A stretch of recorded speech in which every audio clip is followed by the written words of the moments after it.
वीरं जिनोत्तम चैत्यवंदन सूत्रस्य व्याख्यानमभिधीयते। ઇતિહાસની અંદર સિદ્ધર્ષિ મહારાજની વાત આવે છે અને વાત એવી છે કે સિદ્ધર્ષિ જુગારી હતા.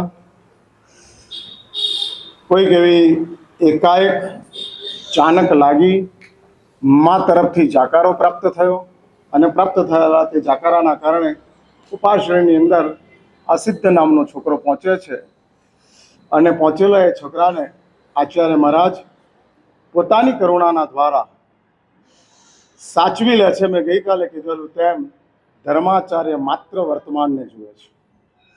ગઈકાલની વાત અમે વિચારતા નથી અને ગઈકાલની અંદર ગમે તે હોય માટે જ ધર્મ વર્તમાનને નજરમાં રાખી ભાવિની પણ વાત ધર્મ નથી કરતો.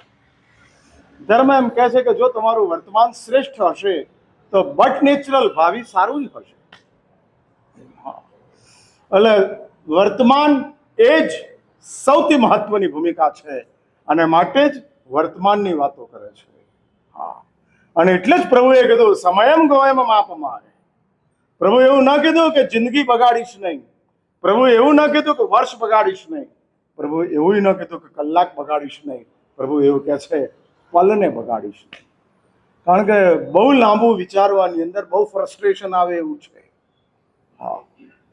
એટલે લાંબુ વિચારવામાં બહુ મજા નથી. શું થશે શું નહીં થાય. એટલે જ બુદ્ધિ પ્લાનિંગની અંદર સમજે છે, ધર્મ પ્લેઝરમાં સમજે છે. અને પ્લાનિંગ જ્યાં હોય ત્યાં પરફેક્શન હોય અને જ્યાં આગળ પ્લેઝર હોય ત્યાં પરફોર્મિંગ હોય. પરફોર્મ એટલે સમજ્યા ને તમે? ત્યાં આગળ પ્રયાસ એટલે જ્યાં પરફોર્મિંગ હોય ત્યાં પ્લેઝર હોય. અને જ્યાં આગળ પ્લાનિંગ હોય ત્યાં પરફેક્શન હોય. આમ થ્રુ ચેનલ જવાની વાત perfection up to the mark. કારણ બુદ્ધિનું એક પ્લાનિંગ ચાલે છે અને પ્લાનિંગના આધારે બુદ્ધિ ગોઠવાઈ છે. સમયના આધારે બુદ્ધિ નિર્ણયો લે છે. કારણ કે પ્લાનિંગની અંદર સમય હોય છે, પ્લાનિંગની અંદર પરફેક્શન હોય છે. પ્લેઝરને આ બધાની જરૂર નથી. આનંદ ગમે ત્યારે આવી શકે એવું કોઈ જરૂર નથી કે બેડરૂમમાં જ આનંદ આવે, બાથરૂમમાં આનંદ આવે. એવું નથી જરૂર. બેડરૂમમાં દુઃખી હોય અને બાથરૂમમાં ખુશ હોય. એટલે આનંદને માટે કોઈ સ્પેસિફિક સ્થાન નથી. કોઈ જગ્યા પવિત્ર હોય તો જ આનંદ આવે ના. આનંદ કહે છે કે હું ગમે ત્યાં આવી જનારી ચીજ છું, ગમે ત્યારે આવી જનારી ચીજ છું. અને માટે જ ધર્મ કહે છે કે મારે પ્લાનિંગ નહીં, મારે પ્લેઝર. પ્લેઝરની ભૂમિકા છે. અને એટલે જ પ્રસન્નચંદ્ર રાજર્ષિના પ્રસંગની અંદર તમે જુઓ છો એક એક ક્ષણની અંદર વેરિએશન આવતું જાય છે, વેરિએશન આવતું જાય છે. અને આવેલા તે વેરિએશનની અંદર એવું એક પ્લેઝર પેદા થાય છે કે જે પ્લેઝરના કારણે ભાવની ધારાથી, અંદરની ક્રૂરતાની ધારાથી નારક તૈયાર થઈ, ભાવની ધારાથી સ્વર્ગ તૈયાર થયો અને આનંદની ધારાની અંદર વિતરાગતા પ્રાપ્ત થઈ. એટલે આ સ્ટેપ છે, આ ત્રણ ભૂમિકાઓ છે. હું પ્રસન્નચંદ્રનું દ્રષ્ટાંત અત્યારે વિસ્તારતો નથી, વળી ક્યારેક એ વાત કરીશ.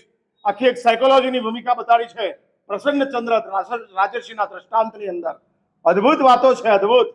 જીન શાસનના દરેક પ્રસંગોની અંદર કાંઈક ને કાંઈક આપણને મેસેજ પ્રાપ્ત થતો જાય છે.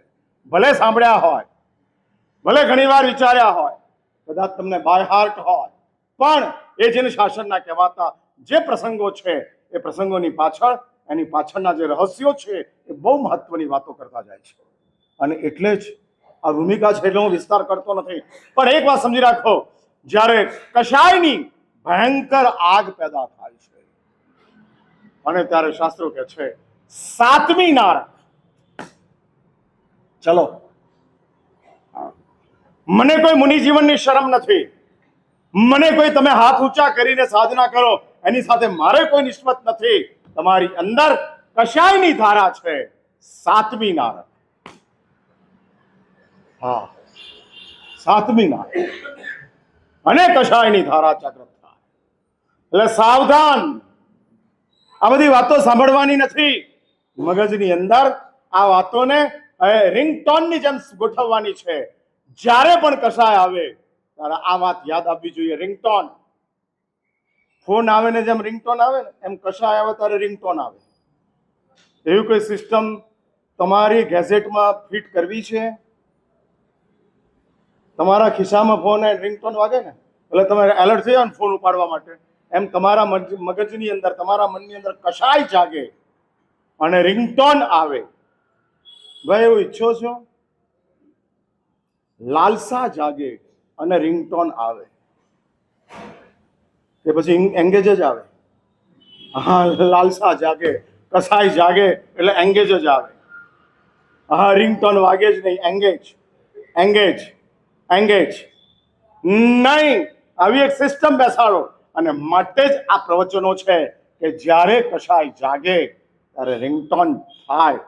ઉભો રે, સાતમી નારક છે. ભાઈ તમે નારકને હંબક માની લો તોય દુઃખને તો વાસ્તવિક માનો છો ને.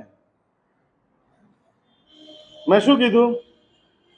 નારકને હંબક માની લો, કારણ કે શાસ્ત્રોની અંદર નારકનું વર્ણન અતિશય ભયાનક છે, અતિશય ભયાનક. જો કે શાસ્ત્રોએ તો જે નારકનું વર્ણન કર્યું છે ને એ હકીકતની નારક કરતા અનંતમાં ભાગનું વર્ણન છે. કારણ કે શાસ્ત્ર એવું કહે છે કે ભગવાન જે જોઈ શકે છે એટલું બોલી નથી શકતા, અને માટે અને જે બોલાયું છે એટલું લખાયું નથી. તો પછી શાસ્ત્રમાં જે લખાયું હોય એ વર્ણન કેટલું હોય? ભગવાને જોયેલું, ભગવાને બોલેલું અને શાસ્ત્રકારોએ લખેલું, એમાં કેટલું બધું માઇક્રો માઇક્રો માઇક્રો.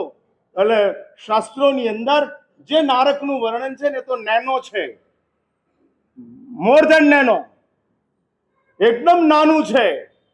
એટલે હકીકતની નારક તો શાસ્ત્રના વર્ણન કરતા કઈક ઘણી ભયાનક છે, કઈક. હા, હકીકત છે જ નહીં, આ તો માત્ર શબ્દની ભૂમિકા છે. પણ છતાંય હું કેમ કહું છું કે ચલો, ભગવાનની આ વાત ઉપર તમને વિશ્વાસ નથી, છોડી દો. નારક નથી માનવી, જવા દો, આપણે નથી વિચારવું. પણ એટલું તો કહો કે દુઃખમાં માનો છો કે નથી માનતા? જીવનમાં આવતા દુઃખો, એ દુઃખોની અંદર તમારી એપ્રુવલ ખરી કે નહીં? કે એમાં એક્સક્યુઝ કે ના ના, આ તો આ છે, આ તો આ છે, આમ છે? નથી, દુઃખ છે. જો દુઃખ હોય તો ભગવાને કીધું છે કે નારકમાં દુઃખ છે, તો એકવાર તો સ્વીકારી લેવાનું કે ભાઈ છોડી દો, આ કશાયો મજાના નથી, કોઈ પણ હિસાબે મજાના નથી. અને હું શબ્દના કશાયની વાત નથી કરતો, એક્શનના કશાયની વાત નથી કરતો, ઇમોશનના કશાયની વાત કરું છું. શબ્દ અને એક્શનના કશાયો એ પશ્ચાતાપ અને પ્રાયશ્ચિતથી તૂટી જશે, આલોચનાથી તૂટી જશે. કબૂલાત કરશો. એક્શનનો જે કશાય છે, એક્શન એટલે ખબર છે ને, તમે હકીકતની અંદર કોકની ઉપર કશાયમાં આવી અને એક્શન લીધું, દીકરાને બાથરૂમમાં પૂરી દીધો, નોકરનો પગાર કાપી નાખ્યો, આ બધા એક્શનના કશાયો છે. હા, આચરણના. પણ આ આચરણના કશાયો તમે માફી માંગી લેશો, નીકળી જશો, નહીં લાંબા ચાલે. હા, એટલે તમે તમારા દીકરાને હેરાન કર્યો કે તમારા દીકરાને પરેશાન કર્યો, અને બેટા મારી ભૂલ થઈ ગઈ, માફ કરી દે, અને આ માફ કરવાના કારણે એક્શનના કશાયોની સજા માફ છે. કદાચ વચનથી ગાળા ગાળી કરી છે તો એ ગાળા ગાળીનો કશાય જે છે એ ગુરુની પાસે પ્રાયશ્ચિત લેશો, ચાલ્યો જશે. પરંતુ જે ભાવના કશાયો છે અંદર ચાલે છે, અંદર ચાલે છે. હા, નામ યાદ આવે ને કશાય આવે છે, નામ યાદ આવે ને કશાય આવે છે. સસરા જોડે બનતું ન હોય, અને મોટે ભાગે જમૈયું સસરા જોડે બનતું નથી. વહુઓને સાસુ જોડ નથી બનતું, જમાઈને સસરા જોડ નથી બનતું. આ સંસાર છે. હા, બંને ભૂમિકાઓ ચાલે છે. એટલે મોટે ભાગે જમૈયો સસરાને માટે ફરિયાદ જ કરતા હોય છે, અને સસરાઓ જમૈને માટે પણ એ જ રીતની માનસિકતામાં જીવતા હોય છે. પણ આમ રાતના ઊંઘવા ગયા હો અને સસરાનું નામ યાદ આવે ને કશાય જાગતા હોય, તમારા પાર્ટનર યાદ આવે ને કશાય જાગતા હોય, તમારો કોઈ દોસ્તાર યાદ આવે જેણે તમારી સાથે વિશ્વાસઘાત કર્યો છે એ યાદ આવે અને કશાય અંદરથી આવતો હોય, તો હું તમને કહું છું કે ભાઈ ગંભીર બનો. Most dangerous. તમે એક ડેન્જર ઝોનની અંદર જઈ રહ્યા છો, બહુ ડેન્જર ઝોનની અંદર જઈ રહ્યા છો. વ્યક્તિ યાદ આવે ને કશાય આવી જાય છે જ નહીં. કદાચ એ વ્યક્તિ અને ત્યાં છે અને એ વ્યક્તિ તમને યાદ નથી કરતી, તમારો એના મગજમાં વિચારે નથી, અને તમને કશાય અને કશાયો અંદરથી ઉચકાતા જાય, ઉચકાતા જાય, ઉચકાતા જાય, અને પાછું કરવાનું કશું નથી. કોઈ રાતે 11 વાગે સસરાને ફોન નથી કરવાનો. હા, એટલી સભ્યતા તો છે જ પાછી કે રાતે 11 વાગે ગમે એવી તકલીફ હોય તોય સસરાને ડિસ્ટર્બ ના કરાય, એવી સભ્યતા લઈને બેઠા છો. અને સભ્યતાની વચ્ચે જે આ કશાયોના સંકલેશો ઊભા થતા જાય છે, અને ઊભા થયેલા એ સંકલેશો જે અંદર આવતા જાય છે, ખબર નથી પડતી. એ મોટામાં મોટી આપણા માટેની વીક પોઈન્ટ છે, બહુ મોટો વીક પોઈન્ટ છે. આવતી ધૂળની ખબર પડે છે માટે બારી બંધ થાય છે, ઉડતી ધૂળ આંખમાં ન જાય માટે આંખ બંધ થાય છે, પણ આવતા કર્મો ખબર જ નથી પડતી અને લોટમાં આવતા જાય છે, લોટમાં આવતા જાય છે. શાસ્ત્રોએ ત્યાં પણ બારી અને ત્યાં પણ આઈ લેયર આપ્યા છે કે ભાઈ ભૂલી જા, છોડી દે. હા, છોડી દે. જે કશાય એક્શનમાં ના આવવાનો હોય એ કશાયની ઇમોશન જગાડવી નહીં. જોડવા છે હાથ. જે દોષ જાગ્યો છે પણ એનો અમલ નથી થવાનો, જાગેલા દોષનો અમલ નથી થવાનો, એ દોષને જાગેલો હોય ઠંડો પાડી દે. કરવું છે આ વિચાર થાય છે. એટલે એ કશાયો કે જે કશાયોનો આપણે એક્શનમાં નથી લાવવાના, હા, આવવાના નથી, માત્ર ઇમોશનની અંદર છે, જવા દો. બહુ ગંભીર ભૂમિકા છે. અને એટલે જ આ કશાયોની વાસના પ્રસન્નચંદ્ર રાજર્ષિના જીવનમાં 7મી નારક આપી દીધી, અને પછી ભાવની ધારા આવી. કશાય ગયા, માફીની શરૂઆત થઈ, ભાવની ધારા ઊભી થઈ, સર્વાર્થ સિદ્ધ વિમાન. અને પછી તો એ ભાવની ધારાની અંદરથી આનંદ ઉછળવા માંડ્યો, આનંદ ઉછળવા માંડ્યો. એક વાત બરાબર લખી રાખજો, વિતરાગતાની પૂર્વની ક્ષણની અંદર આનંદ જ હોય, વેદના હોય જ. હા, આનંદ જ હોય.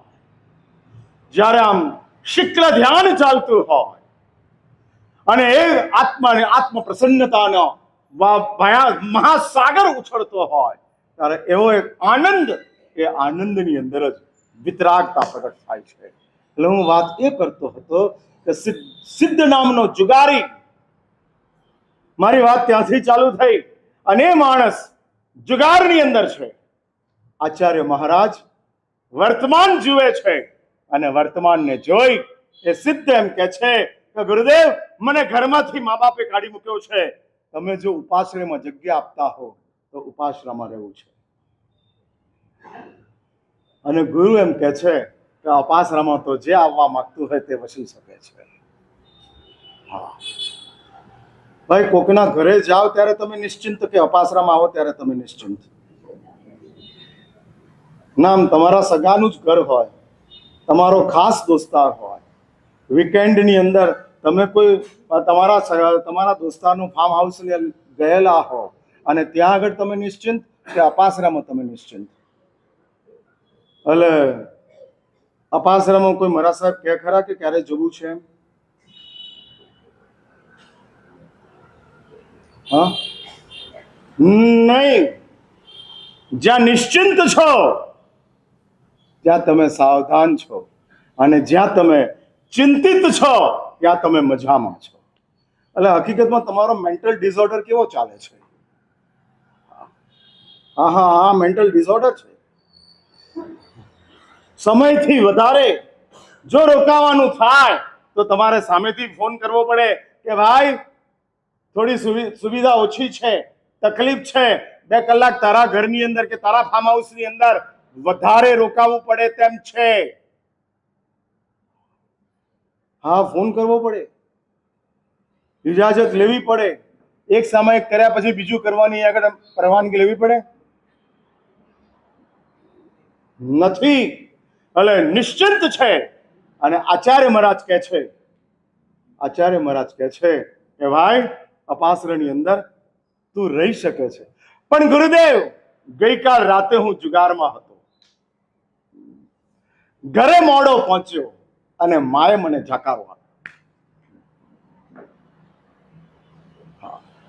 પરમ દિવસ સુધી રાતે મોડો જ આવતો હતો, પણ પત્ની બારણું ખોલતી હતી, માને ખબર જ નહોતી. અને આજે માને ખબર પડી ગઈ, અને માએ મને ઘરમાં આવવા ન દીધો. હા, અને માનો ન્યાય છે. હા, માનો ન્યાય છે. માએ આ જ કરાય. આમાં માએ કશું જ ખોટું નથી કર્યું. પણ આચાર્ય મહારાજનો પ્રેમ છે. એટલે એક વાત સમજી રાખજો, પત્નીની મજબૂરી છે, માનો ન્યાય છે, અને ગુરુનો પ્રેમ છે. હા, આ 3 ભૂમિકાને સમજી રાખજો. પત્ની જુગારી એવા પોતાના પતિને માટે દરવાજો ખોલે મોડી રાતે, એ પત્નીની લાચારી છે, કમનસીબી છે. આ કમનસીબી છે. તમારી સાથે રિસેપ્શનની અંદર તમારી પત્ની આવે છે એટલે એમ ના સમજતા કે મેડ ફોર ઈચ અધર. હા, એટલે હું બોલું છું બરાબર છે ને કૌશલભાઈ? એમાં કોઈ કરેક્શન જ કહેજો જે હું બોલી રહ્યો છું. એટલે તમારી સાથે મેકઅપ સાથે તમારી પત્ની તમારી જોડે આવે છે, એનો અર્થ એ નહીં કે બેસ્ટ કપલ. મજબૂરી છે, ના પાડી શકે એવું સત્વ નથી, અને ગાળો સાંભળવાની તૈયારી નથી, ઘરની અંદર ઝઘડાઓ કરવા નથી. માટે માનીને ચાલો. હા, સ્વીકારીને ચાલો. સ્વીકારીને અને ચાલવા માંડે છે, એ રીતે ગોઠવાય છે.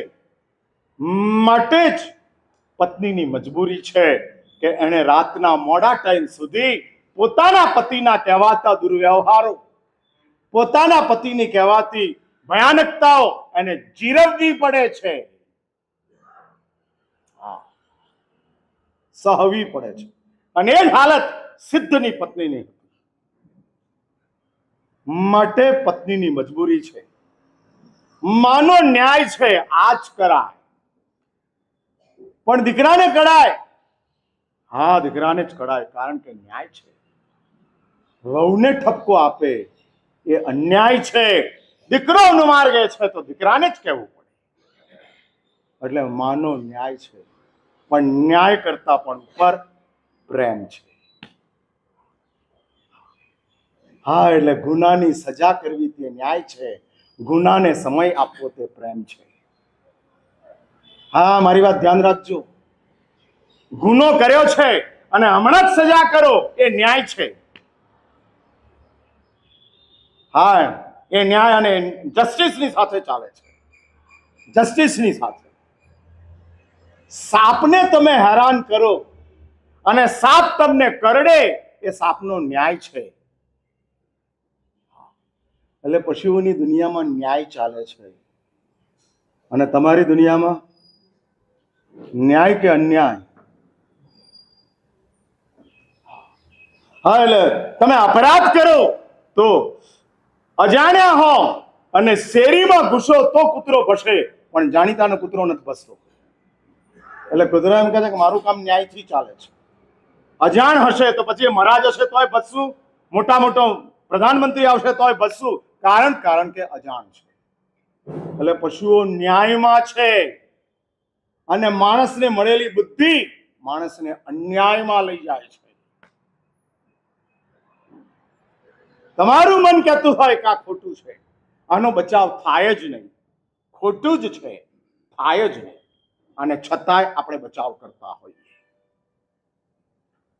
કારણ કે ત્યાં આગળ સ્વાર્થ આવે છે, સેન્ટિમેન્ટ આવે છે, અને આવેલો એ સ્વાર્થ, આવેલો એ સેન્ટિમેન્ટ ખોટાને પણ પક્ષપાત કરી અન્યાય કરવા માટે તૈયાર થાય છે. ન હોય. અને માટે સિદ્ધની માએ જે સ્ટેન્ડ લીધું એ હકીકત હતી, પણ આચાર્ય મહારાજ કહે છે કે ના, સિદ્ધની માની પાસે સમજ હતી, મારી પાસે સંવેદન છે, અને માટે હું આ છોકરાને ગુનામાંથી મુક્ત થવા માટે સમય આપું છું. અને સમય આપે છે માટે ગુરુનો પ્રેમ છે. હા, ગુરુનો પ્રેમ. પ્રાયશ્ચિત મા બાપની પાસે લેવાનું નથી, કારણ કે મા બાપ વધારે ન્યાયમાં હોય, પ્રેમમાં ના હોય. કા મા બાપ રાગમાં હોય, કા મા બાપ ન્યાયમાં હોય, મા બાપ પ્રેમમાં ના હોય. હા, એટલે સાંભળી લેજો મારી વાત. મેં શું કીધું? તમને એમ જ લાગે મા બાપ જ પ્રેમ કરે. ના, પ્રેમ કરવાની તાકાત દેવ અને ગુરુ બેની જ છે, ત્રીજા કોઈની નથી. હા, અને જે પ્રેમ કરે એ ભલે દેવગુરુ ના હોય, પણ એ દેવ અને ગુરુના સ્થાને છે, તો જ એ પ્રેમ કરી શકે. સમય આપવાની તૈયારી હોય તો તે પ્રેમ છે, સમજ આપવાની હોય તે ન્યાય છે. હા, અને શરણે જવાનું હોય તે મજબૂરી છે. એટલે શરણ, સમજ અને સમય. શરણે ચાલ્યા જાઓ, માની લો, પૂરું કરો, ચલો અને કરતા જાઓ. હા, અને ચાલતું જાય એટલે સમય શરણ લેવું મજબૂરી છે. ન્યાય કરવો તે સમજ છે, અને સમય આપવો તે પ્રેમ છે. સમય આપતા રહે છે. લે સુધરી જા, અને સુધરવા માટેનો ગુરુ સમય આપે છે કે દોસ્ત, અને ગુરુને કહે છે ગુરુદેવ, હું જુગાર રમેલો છું, માટે મને માએ કાઢી મૂક્યો છે. અને ત્યારે ગુરુ કહે છે કે દોસ્ત, જુગાર રમ્યો છે એની ના નથી, હવે રમવાનું શું? નહીં ગુરુદેવ, તો શું કરવું છે? તમારી સાથે રહેવું છે, મુનિ જીવનનો સ્વીકાર કરવો છે. આમ કેટલો ઝડપી ચેન્જ આવે છે. જન્મતાની સાથે જ 5 વર્ષે વ્યસનના માર્ગે ચડેલા તમે ખરા? એટલે બગડવામાં તમને કેટલો બધો સમય લાગ્યો. ધારો કે કોઈ દારૂ પીતો હોય, કોઈ જુગાર રમતો હોય, કોઈ ક્લબોમાં જતો હોય, તો એ ક્લબો સુધી પહોંચતા એને કેટલો ટાઈમ લાગ્યો. પણ એ જ ક્લબોમાંથી બહાર નીકળી ગયા પછી પાછા ઉપાશ્રય આવતા કે પાછા સન્માર્ગે આવતા કેટલો ટાઈમ લાગે? Very few time. બહુ જલ્દી. હજુ તો ગઈકાલ રાત્રે જુગાર રમીને આવ્યો છે. માએ જાકારો ના આપ્યો હતો, આજે જુગાર રમવાનો હતો, પણ માએ જાકારો આપ્યો. Blessing in ડિસગાઇઝ. આપત્તિમાંથી સંપત્તિ પ્રગટ થઈ, અને પ્રગટ થયેલી એ સંપત્તિના કારણે સદગુરુની પ્રાપ્તિ થઈ. માએ છોડ્યા તો ગુરુ મળ્યા. હા, ગુરુ મળ્યા, અને મળેલા ગુરુએ હાથ પકડી લીધો. દોસ્ત, જો હવે નથી રમવું તો આવી જા. અને ગુરુ કોઈ પણ જાતની પરીક્ષા વિના દીક્ષા આપે છે, અને આ સિદ્ધર્ષિ બને છે. અને સિદ્ધર્ષિ એનું નામ જ સિદ્ધમાંથી સિદ્ધર્ષિ થાય છે. અને સિદ્ધર્ષિ થયેલા શાસ્ત્રાભ્યાસ કરે છે, બૌદ્ધ દર્શનનો અભ્યાસ કરે છે. સાંભળજો આમ કેવી સ્થિતિ ઊભી થાય છે.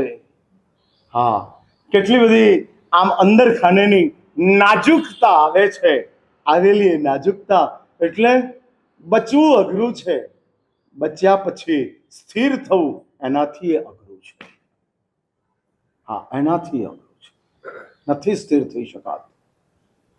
હા, દીવાની અંદર ઘી હોય એટલે દીવો ચાલુ રે ના, સુસવાટા બંધ પવન આવતો હોય તો ઘી હોવા છતાંય દીવો બુઝાઈ જાય. માટે દીવાને જલતો રાખવા માટે કોર્ડન જોઈએ, ફાનસ જોઈએ, અને ફાનસ હશે તો દીવો સલામત છે. ઘીના કારણે નહીં, ફાનસના સુરક્ષાના કારણે. હા, સુરક્ષા એટલે તમારી સમજના કારણે તમે બચી જાઓ, બહુ દુષ્કર છે, બહુ દુષ્કર છે. હા, આપણી જાગૃતિ એ આપણું જીવન છે, એ આપણી જ્યોત છે, આપણી સમજ એ દીવામાં પુરાયેલું ઘી છે.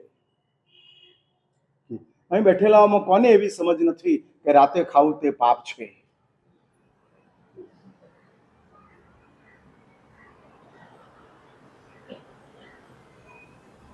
કોને સમજ નથી?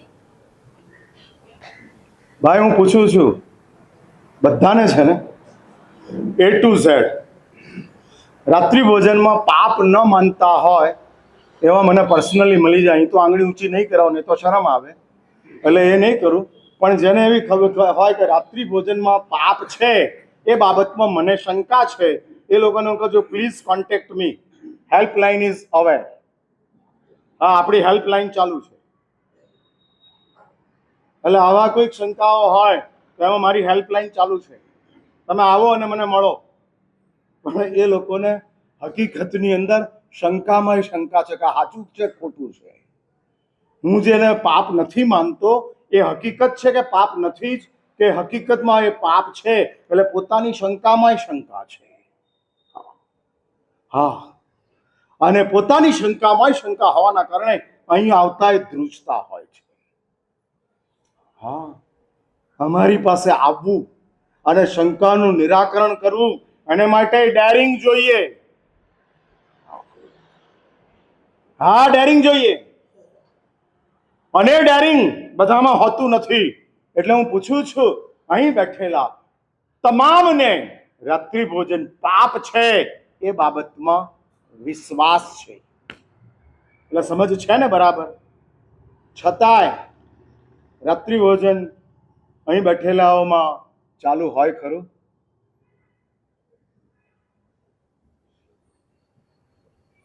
શું લાગે છે? શત્રુંજય તપ કરનારા 60 કે 65 જણાને 360 દિવસ રાત્રિ ભોજનનો ત્યાગ, એવું ખરું? નહીં એવું? એટલે આમ ઓપરેશન પછી પોસ્ટ કન્ડિશન હોય ને, ભાઈ બાયપાસ કરાવ્યું હોય તો ડોક્ટર એમ કે દરરોજ તમારે લોહી પતલું કરવાની દવા લેવાની, લોહી પાતળું કરવાની દરરોજ દવા લેવાની, 360 દિવસ વિધાઉટ ફેલ. આને શું કહેવાય? પોસ્ટ ઓપરેશન કેર, ઓપરેશન પછીની સાવધાની. એમ તમે તપ કરો છો એ ઓપરેશન છે, પણ એના પછીની એક સાવધાની આવે છે કે ભાઈ, જો શત્રુંજય તપ કર્યો હોય અને શત્રુની ઉપર વિજય મેળવવા માટે તમે આટલું મોટું પરાક્રમ પ્રગટ કર્યું હોય તો હવે 360 દિવસ તમારે રાત્રે નહીં ખવાય. આ પોસ્ટ ઓપરેશન કેર છે, પોસ્ટ ઓપરેશન કેર. ત્યાર પછીની આ કેર છે. જેમ પ્રી ઓપરેશન હોય ને અત્તરવારના, હા, એટલે ઓપરેશન પહેલા અત્તરવારના, એ પ્રી ઓપરેશન. હા, અને પહેલેથી પાસ અપાઈ જાય એટલે ઘરમાં વાતો ચાલુ થાય કે અમારા બેન, અમારા ઘરવાળા, અમારા શ્રાવક શત્રુંજય તપ કરવાના છે, શત્રુંજય તપ કરવાના છે, એટલે 4 દાડાથી ગુંદર ખવાતો જાય. આ બધી પ્રી ઓપરેશન, ઓપરેશન પહેલાની આ બધી સિસ્ટમ. પણ એ ઓપરેશન પછીનું શું? Post operation. અને કેર છે.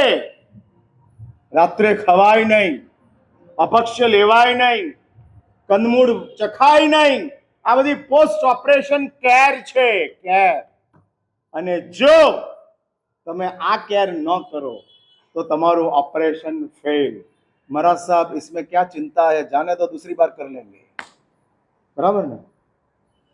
જેટલું આસાનીથી તમે બાયપાસમાં જેટલા સાવધાન એટલા તપ પછી સાવધાન ખરા? સવાલ મારો સમજાયો કે ન સમજાયો? આમ મોટું ઓપરેશન કર્યું હોય, કિડની ટ્રાન્સપ્લાન્ટ કરી હોય, લીવર ટ્રાન્સપ્લાન્ટ કર્યું હોય, અને આવા જે મેજર ઓપરેશનો તમારા થયા હોય, અને ત્યાર પછી ડોક્ટરે જે તમને કેર કરવાની કીધેલી હોય એ કેરમાં તમે કેટલા સાવધાન? 100% પૂરેપૂરા બરાબર. હવે લીવર નવું નંખાઈ ગયું છે, કોકનું લીવર લઈને અહીંયા ચોંટાડી દીધું છે, અને ચોંટાડેલા લીવરને ચોંટાડેલું રાખવા માટે બધા કઈ કન્ડિશનો મુકાતી હોય એ બધી કન્ડિશનોનું ફૂલમાં પાલન કરો. અરે યસ કે નો બોલો ખરા યાર? હા એમ બોલો ને યસ. તમે બોલતા નથી, મને ખબર નથી પડતી કે આમાં મારી વાત સમજાય છે કે નથી સમજાતી. શું થાય છે? હા એટલે તો બેટિંગ કરનારાને પેન્ટમાં રમવાનું કીધું, ધોતિયામાં રમવાનું નથી કીધું, કારણ કે બોલ હલવાઈ જાય. ધોતિયામાં રમે તો બોલ હલવાઈ જાય, એટલે ધોતિયું નહીં પેન્ટ. એટલે તમારે પણ મારું વ્યાખ્યાન પેન્ટ પહેરીને સાંભળવાનું, ધોતિયું પહેરીને નહીં. હા, નહીં તો મારો બોલ હલવાઈ જાય. એટલે હું એ કહું છું કે તમે જાણો છો કે નથી જાણતા? એટલે લીવરના આવા મેજર ઓપરેશનો જે કર્યા છે એ મેજર ઓપરેશનો પછી તમે આમ બધી જ શરતોનું સ્ટ્રિક્ટલી પાલન કરો છો, સ્ટ્રિક્ટલી. કારણ કે તમને એના પછી આ ઓપરેશનની અંદર રિસ્ક વધારે છે. કર્યા પછી નિશ્ચિંત નથી થવાનું, કર્યા પછી સાવધાન થવાનું છે. નહોતું કર્યું ત્યાં સુધી ચિંતા, કર્યા પછી સાવધાન. હા હું બીમાર છું, હું બીમાર છું એ ચિંતા. ઓપરેશન થઈ ગયા પછી સાવધાન. અને ચિંતા કરતા સાવધાની વધારે જરૂરી છે, વધારે જરૂરી છે. એટલે એક વાત સમજી રાખજો, જે ધર્મ નથી કરતો એને તો પાપો શું કરશે, શું કરશે, શું કરશે એની ચિંતા છે. પણ જે ધર્મ કરે છે એને માટે તો સાવધાની છે કે ભાઈ હવે પાપ ન થવા જોઈએ, પાપ ન થવા જોઈએ, પાપ ન થવા જોઈએ. આ સાવધાની, ચિંતા નહીં, સાવધાની. તમે ક્યાં આગળ છો, ચિંતામાં કે સાવધાનીમાં કે બેમાં?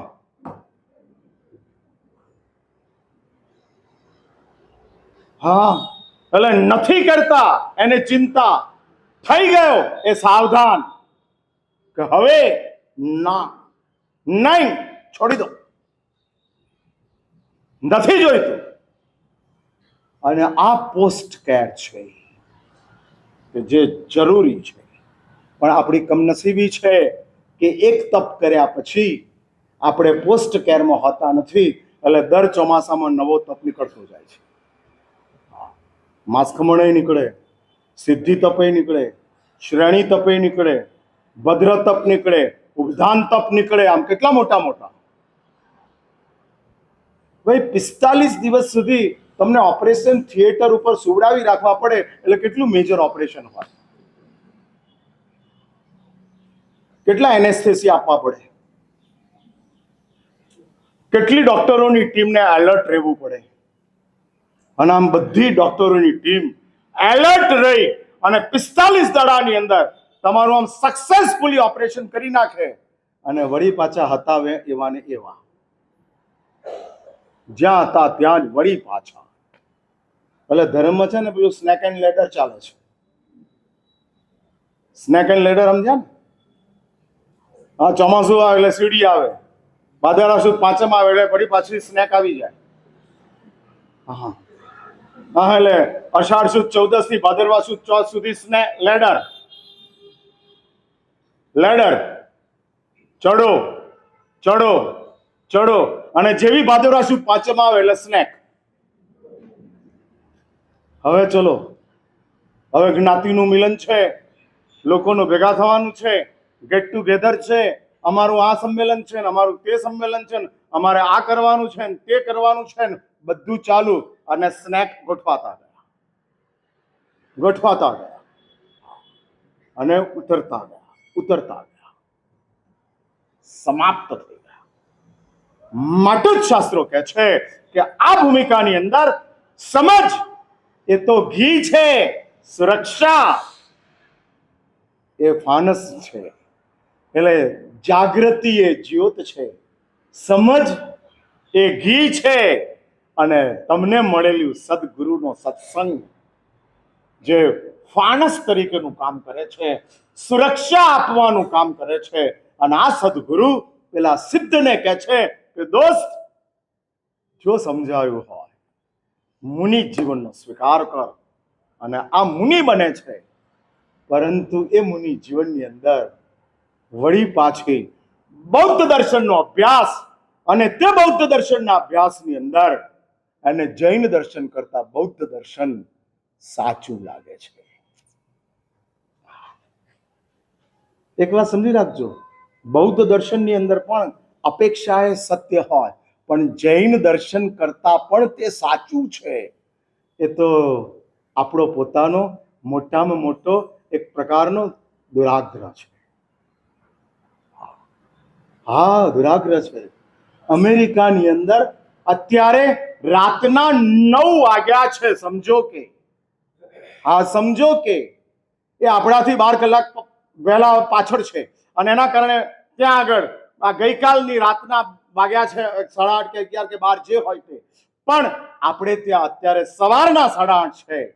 એટલે તમે એમ કહો અમેરિકામાં રહીને કે અત્યારે ભારતમાં પણ રાતના 8:30 છે, આ મારા અત્યારના 8:30 એ જ સાચું છે, ભારતના સવારના 8:30 એ સાચા નથી.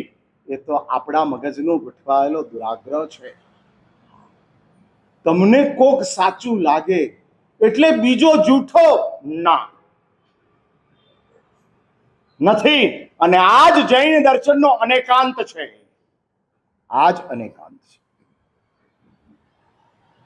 જૈન દર્શન એક જ વાતને સત્ય કહે છે કે જ્યાં આગળ પ્રમાણ હોય તે સત્ય છે. હા, તે સત્ય છે.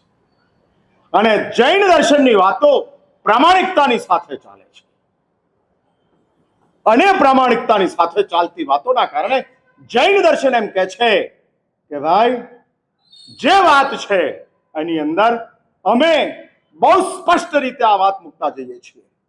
એટલે જૈન દર્શન અનેકાંતની સાથે ગોઠવાયેલું છે, અને બૌદ્ધ દર્શનની અંદર એકાંતની સાથે વાત આવતી જાય છે.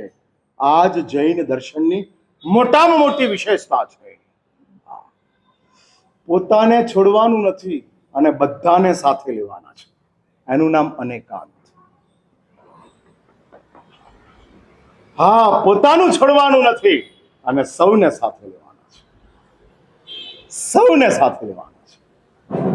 તમને ખબર છે, હેમચંદ્ર શ્રીશ્વરજી મહારાજને ગુર્જરેશ્વર કુમારપાલને કોક બ્રાહ્મણે એવું કીધું કે તમારા ગુરુ સૂરજને ભગવાન માનતા નથી.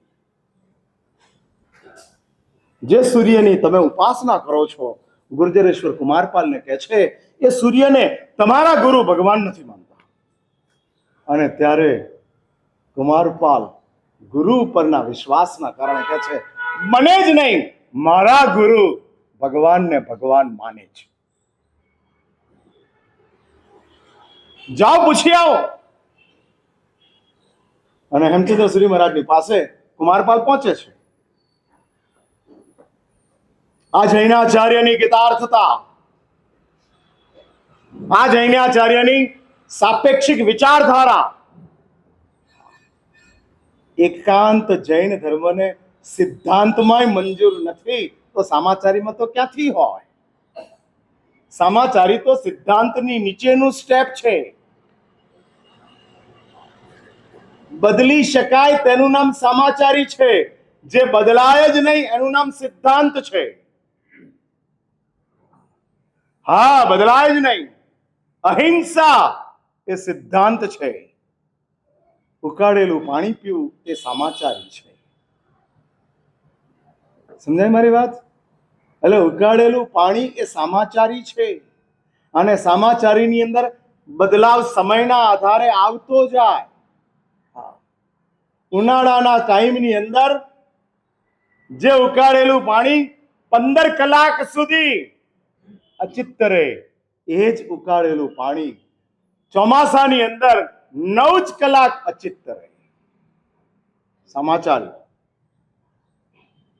અહિંસા તે સિદ્ધાંત છે, જીવોને ન મારવા તે સિદ્ધાંત છે.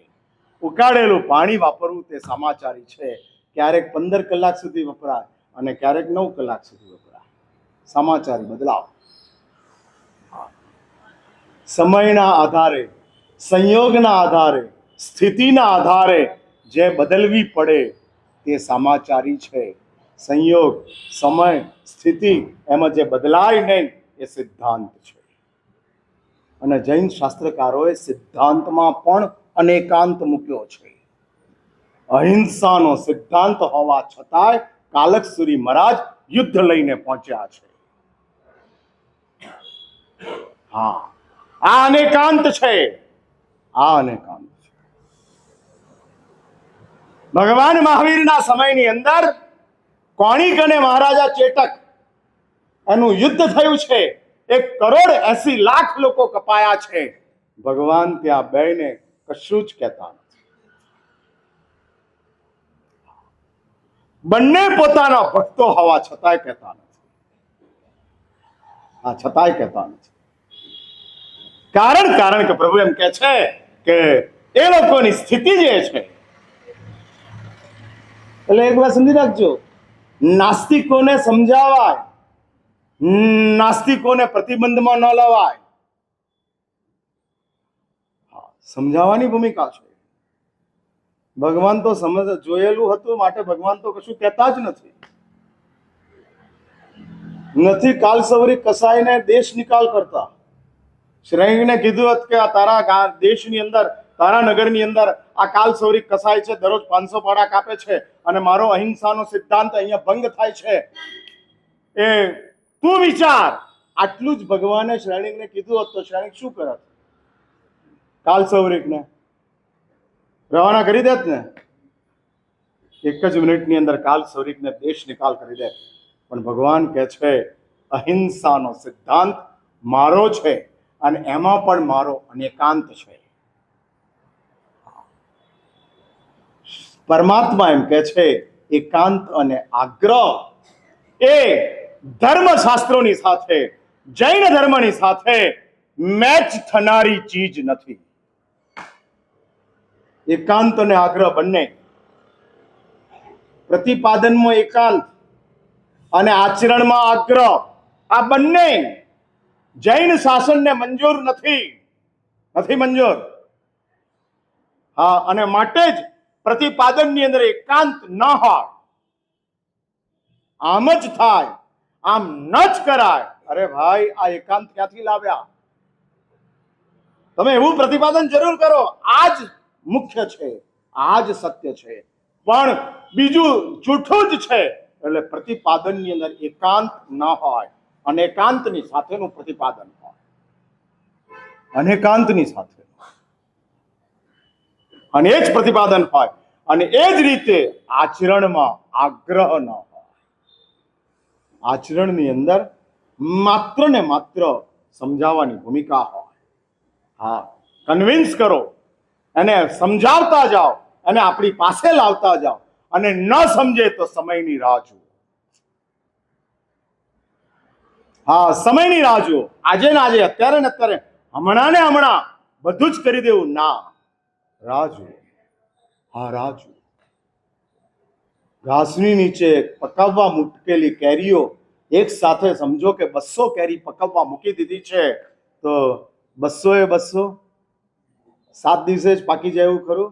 કે કોઈ 2 દાડે પાકે, કોઈ 4 દાડે, કોઈ 6 દાડે, કોઈ 8 દાડે, અને કોક બગડી જાય, એવું ખરું ને? હા, એટલે આ અમારો કોઠાર છે, અને મારું વ્યાખ્યાન ઘાસ છે. હા હા હા હા, અને હું અહીંયા કેરીઓ મૂકી છે. હવે પ્લાસ્ટિકની હશે તો પકવાની નથી ને બગડવાની નથી. હા, એટલે કેટલીક પ્લાસ્ટિકની કેરીઓ આવે, હા, જે એમની એમ જ રહે, એનો કલર ઉતરે નહીં, એનો કલર બગડે નહીં, એ સેમ ટુ સેમ. એટલે એવી પ્લાસ્ટિકની કેરીઓ પણ અહીંયા આવતી હોય, કોઈ પાકી જાય એવી આવતી હોય, અને કોઈ બગડી જાય એવી આવતી હોય. એમાં ઘાસને દુખી થવાની જરૂર નથી. હા, પકવનારે બેચેન થવાની જરૂર નથી. એટલે હું ડિપ્રેશનમાં આવતો જ નથી, કારણ કે હું તો ઘાસ તરીકે વ્યાખ્યાન કરતો જાઉં છું અને ફેલાવતો જાઉં છું. પછી જે યોગ્ય હશે, જેનામાં કોઈ એવી અંદર ખાનેનો સમય પાક્યો હશે, પાકી જશે. અને નહીં પાક્યો હોય તો 2026 છે જ. હા, અને એમાં કોક કૌશલભાઈ કોકને કે રમેશભાઈ કોકને તો લઈ આવશે, અને નહીં આવે તો એ બે બેહી જશે. હા, એટલે જે સંઘના ટ્રસ્ટીઓ કે સંઘના કાર્યકરો હોય ને, આવું સમજીને જ બેઠેલા હોય છે કે ધારો કે કોઈ ના આવે તો આપણે તો છીએ જ.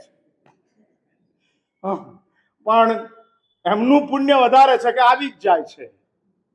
પુણ્ય જ કહેવાય ને કે પાપ કહેવાય? ના, એટલે આવે તો પાપ કે ના આવે તો પાપ. શું ભૂમિકા? માટે જ આ અનેકાંત છે. આગ્રહ નથી, માત્ર સમજ છે, માત્ર સમજ છે. અને એટલે જ આ સિદ્ધ જેમ કે છે કે જૈન દર્શન કરતા ગુરુદેવ મને બૌદ્ધ દર્શન વધુ સાચું લાગે છે, અને હું બૌદ્ધ દર્શનનો સ્વીકાર કરવા માંગુ છું. અને આવું કેટલી વાર બન્યું? 7 ટાઈમ્સ. ગુરુ વળી પાછા સમજાવે અને સિદ્ધ આવે. એટલે આ સિદ્ધનું જીવદળ એટલું બધું ભાવુક હતું. ભાવુક એટલે એટલું જલ્દી ઇન્ફ્લુઅન્સમાં આવી જાય, હા, એટલું જલ્દી ઇન્ફ્લુઅન્સમાં આવી જાય કે જેના કારણે બૌદ્ધ અભ્યાસ કરે ત્યારે બૌદ્ધ દર્શન સાચું લાગે. જૈન દર્શનમાં આવે, ગુરુ એને સમજાવે, જૈન દર્શન સાચું લાગે. હા, એટલે આવે અને જાય, આવે ને જાય. રાજકીય પાર્ટીઓ ને એવી રીતનું, હા, બદલતા જ જાય, બદલતા જ જાય. જ્યાં આગળ જે સુવિધા મળતી હોય એવું સિદ્ધર્ષિનું તો નહોતું, પણ 7 વખત આવું થયું. અને ગુરુય થાક્યા. ભાઈ, અમે છદમસ્ત છીએ. ઘણા અમને આમ આશ્વાસન આપે, સાહેબ તમારે દુઃખી થવાની જરૂર નથી, તમારે તો સ્વસ્થ જ રહેવાનું, તમારે કોઈ ચિંતા કરવાની નહીં, તમારું માને તોય ઠીક, ન માને તોય ઠીક. આવા અમારા સવાઈ મમ્મીઓ આવે, હા, કહેવા માટે. અને ત્યારે ગુરુ પણ છદમસ્ત છે. અને છદમસ્ત ગુરુ વિચારે છે કે શું કરવું. અને એમાં 8મી વખત સિદ્ધર્ષિ મહારાજ પાછા આવે છે અને આ રજોહરણ આપવા આવે છે. ગુરુદેવ, હવે હું બૌદ્ધ ભિક્ષુ થવા માટે કાયમને માટે જઈ રહ્યો છું. 7 વખત આપ મને લઈ આવ્યા, 7 વખત હું ગયો, હવે હું 8મી વખત જઈ રહ્યો છું. અને ત્યારે ગુરુ એમ કહે છે કે દોસ્ત એક કામ કર, આ લલિત વિસ્તરા નામનો ગ્રંથ છે, હરિભદ્ર શ્રીશ્વરજી મહારાજે બનાવેલો છે, એને તું વાંચી લે. ત્યાં સુધી હું મારું કામ પતાવી અને આવું છું, પછી આપણે વાત કરશું. અને આ લલિત વિસ્તરા ગ્રંથ કે જેની અંદર ચૈત્યવંદન સૂત્રોની વિવેચના મૂકેલી છે. જે ચૈત્યવંદન સૂત્ર તમે બોલો છો, પછી નમુત્થુણમ હોય, જાવંતી હોય, જાવંત કેવિસાવું હોય, અરિહંચિયાણમ હોય, લોગસ્સ હોય, અન્નથ હોય, તસ્સૌત્રી હોય, પુખરવટી હોય, સિદ્ધાણમ બુદ્ધાણમ હોય, અને છેલ્લે જય વિરાય. નમુત્થુણમથી શરૂઆત થાય છે અને જય વિરાય સમાપ્ત થાય છે. અને દંડક સૂત્રો કહે છે, દંડની જેમ એક પછી એક, એક પછી એક, એક પછી એક આવે, અને લાસ્ટ જય વિરાય સૂત્ર આવે કે જેની અંદર ફાઇનલી પરમાત્માને છેલ્લે શું કહીને જવાનું છે એ વાત જયવીરાય સૂત્રમાં બતાડેલી છે. આની વિવેચના હરિભદ્ર શ્રીશ્વરજી મહારાજે તૈયાર કરી છે અને આ સિદ્ધને આપે છે કે તું આનો અભ્યાસ કર, હું આવું છું. અને ઇતિહાસ એવું કહે છે કે આ લલિત વિસ્તરાનો અભ્યાસ કર્યો અને સિદ્ધર્ષિ મહારાજ જે બૌદ્ધ દર્શનની અંદર, બૌદ્ધ પરંપરાની અંદર જવાના હતા, એ ગુરુને કહે છે, ગુરુદેવ तमेव सत्यम निसंकम जम जिणेहिम पवेय्य। जो प्रभु ने बताया है वही सनातन सत्य है। અને સિદ્ધર્ષિ મહારાજ ત્યાર પછી જીન શાસન જૈન સાધુ પરંપરા પરમાત્માના ધર્મને પૂર્ણ શ્રદ્ધા પૂર્ણ વફાદારી સાથે બેસી ગયા અને એટલા જ માટે સિદ્ધર્ષિ મહારાજે ઉપમિતિ ભાવ પ્રપંચ કથા નામનો ગ્રંથ લખ્યો કે જેની અંદર જીવની ચંચલતા કેવી છે અને આ જીવને ચંચલ કોણ બનાવે છે એના બધા જ કારણો એક્ઝામ્પલ સાથે સમજાવ્યા એ લલિત વિસ્તરા ગ્રંથ જે હરિભદ્ર શ્રીશ્વરજી મહારાજનો છે એનું શ્રવણ ચાતુર્માસ દરમિયાન ઘણાને એમ થાય મહારાજ ક્યારે ચાલુ કરશે. હા હા એવું થાય, પણ એવું છે ને કે ભાઈ પેલું કાચ પેપર ન ઘસે ને ત્યાં સુધી દિવાલ ઉપર કલર ન થાય, અને કાચ પેપર ઘસ્યા વિના દિવાલ ઉપર કલર કરવા જઈએ તો કલરે બોલો તો ખરા હા ફેલ થાય અને કરનારાની મહેનત વેસ્ટ જાય. એટલે હજુ તો કાચ પેપર ઘસવાનું ચાલે છે, પછી પ્રાઇમર લગાડવું પડશે. હા અને એમાં કાર્તક સુદ પૂર્ણિમા આવી જાય તો 2026 પાછો મને બોલાવવો પડશે. હા એટલે તમે એમ નહીં પણ મારા સાહેબ હજુ પણ ભાઈ હવે દિવાલ વધારે પડતી ખરાબ છે તો એને ઘસતા કાચ પેપર કેટલા ખરાબ થયા ખબર તમને? 20 દાડા નીકળી ગયા, દરરોજ મીટર બંધ કાચ પેપર જાય છે, પણ હજુ આમ દિવાલ જોઈએ એવી સ્મૂથ થતી નથી. માટે હું ઘસે જ રાખું છું. 0 નંબર, 1 નંબર, -1 આવા દરેક પ્રકારના કાચ પેપરો હોય અને કાચ પેપરો આવતા જતા હોય. એટલે હવે હું છેલ્લું આ કાચ પેપર ઘસી રહ્યો છું. ટૂંક સમયની અંદર લલિત વિસ્તરા ગ્રંથની અંદર પ્રવેશ કરશું. અત્યારે હું અહીંયા જ અટકું છું. ધન્યવાદ.